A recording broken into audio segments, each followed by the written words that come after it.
bagaimana perjalanan kita ini memang bukan perjalanan sehari dua hari, tapi perjalanan panjang yang kita nggak berhenti untuk aslih lana sya'nana kullah. Ya Allah, perbaiki semua urusan kami, urusan dunia kami, urusan akhirat kami, urusan cara berpikir kami, urusan mentality kami, urusan apapun ya, kita memohon kepada Allah, aslih lana sya'nana kullah wala takilna ila nufusina tarfata ain gitu. Jangan sampai urusan kami ini kami urus sendiri, karena kita tahu ya bahwa kita punya limited power, kita punya limited strength, kita punya kekuatan yang terbatas, kita punya kapasitas yang terbatas, kita punya cara pandang yang sangat terbatas, dan kita membutuhkan Allah untuk memperbaiki seluruh kehidupan kita. Makanya Rasulullah Shallallahu Alaihi Wasallam itu salah satu doa terbaik beliau adalah Allahumma aslih li dini alladhi huwa ismatu amri. Rasulullah seorang al-Mustafa, the chosen one. Jadi makhluk Allah, hamba Allah yang terpilih, yang terbaik, yang terpuji saja masih membutuhkan al-islah, fixing gitu ya. Setiap hari masih butuh untuk memperbaiki. Di sini aslihli dini gitu, perbaiki agama aku. Alladzi huwa ismatu amri gitu. Kenapa kita membutuhkan agama kita supaya diperbaiki, diperbarui setiap hari?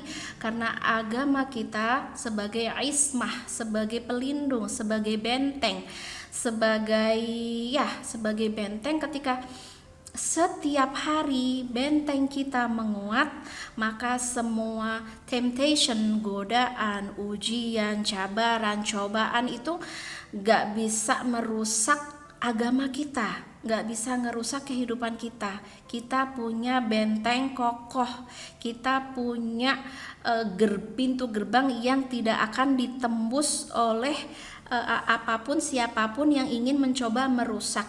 Jadi memang fungsi dari agama ini sebagai ismah ya, sebagai benteng.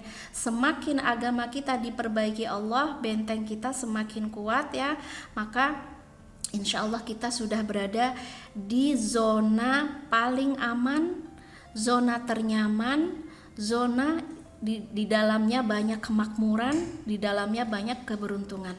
Aslihli jini alladhi huwa ismatu amri. Ini doa berikutnya, aslihli dunyaya allati fiha ma'ashi gitu. Ini sebuah keseimbangan ya, karena memang kita masih hidup di dunia, kita terus mencoba untuk mencapai yang kita cita-citakan, yang ingin kita raih gitu kan.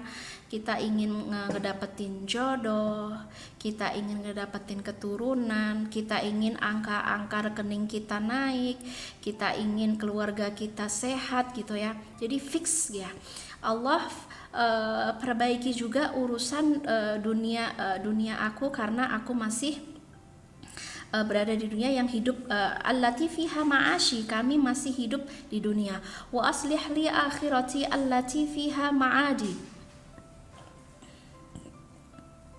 dan perbaikilah akhirat. Jadi ini kenapa sih kita butuh fixing? Karena memang banyak banget unsur-unsur kehidupan kita yang harus kita perbaiki. Makanya kadang-kadang kita bingung, saya memperbaiki diri saya mulai dari apa, dari mana ya. Kalau yang dianjurkan oleh Rasul tadi, yang pertama, yang utama, yang menjadi priority kamu adalah ad-din, berikutnya dunia atau dunia kita, berikutnya akhirat ya. Ini nggak bisa kita abaikan satupun, harus seimbang ya. Di sini akhirat ini menjadi kekekalan kita, akan dihidupkan kembali. Jadi teman-teman yang dirahmati Allah, ketika kita mati, sebenarnya manusia ini punya jiwa yang kekal ya.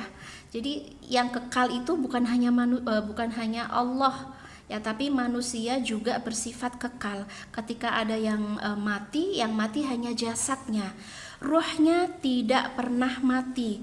Ruhnya punya kehidupan baru. Ruhnya punya keberuntungan baru.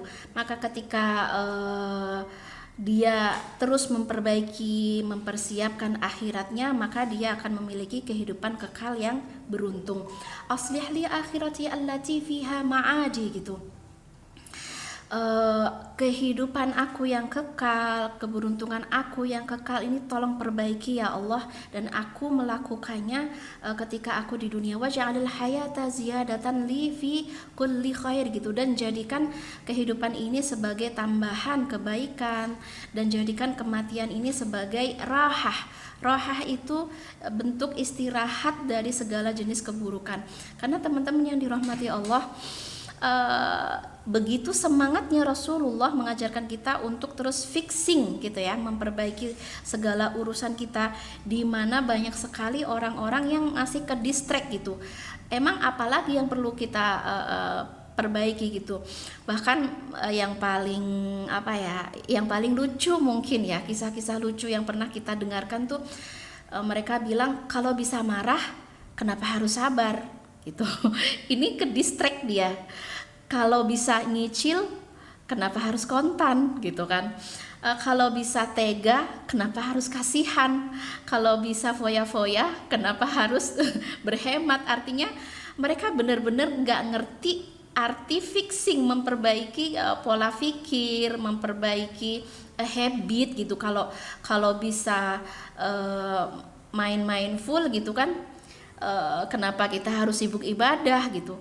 Kalau bisa kerja terus kenapa sibuk cari ilmu untuk apa. Bahkan mereka nggak ngerti fungsi mencari ilmu itu apa, karena mereka menganggap bahwa kebutuhan mereka sudah dipenuhi oleh dunia, sehingga mereka sudah nggak butuh lagi tentang akhirat. Dan itu bentuk distract yang akan menjauhkan mereka dari kebutuhan untuk memperbaiki diri. Jadi teman-teman yang dirahmati Allah, ini ada perbedaan nih antara intelligent versus mind. Kecerdasan dan hanya pikiran-pikiran doang ya, pikiran-pikiran yang lewat gitu. Jadi biasanya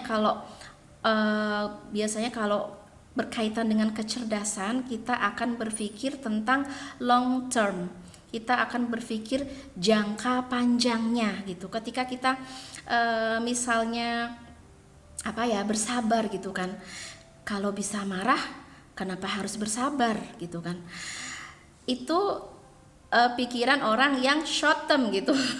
Dia pengen puas, saat itu aku ingin marah gitu. Jadi ya udah ikutin aja. Saat itu kalau bisa jajan yang banyak, kalau bisa makan banyak, kenapa harus diet gitu. Padahal nanti long termnya, efek jangka panjangnya itu tidak dia pikirkan. Padahal ada banyak sekali keburukan-keburukan, karena ini tadi dia tidak mengikuti intelijen, nggak mengikuti sebuah kecerdasan, hanya mengikuti pikiran-pikiran yang lewat saat itu, atau biasa kita sebut mungkin dengan ego ya, hawa nafsu ya. Jadi hanya ngikutin hawa nafsu aja, ngikutin godaan, ngikutin sesuatu yang sifatnya instan, sehingga dia nggak mengenal apa itu kebutuhan tentang fixing untuk menjadi lebih baik, transform menjadi pribadi yang lebih baik. Itu dia kayak nggak ngerti ya.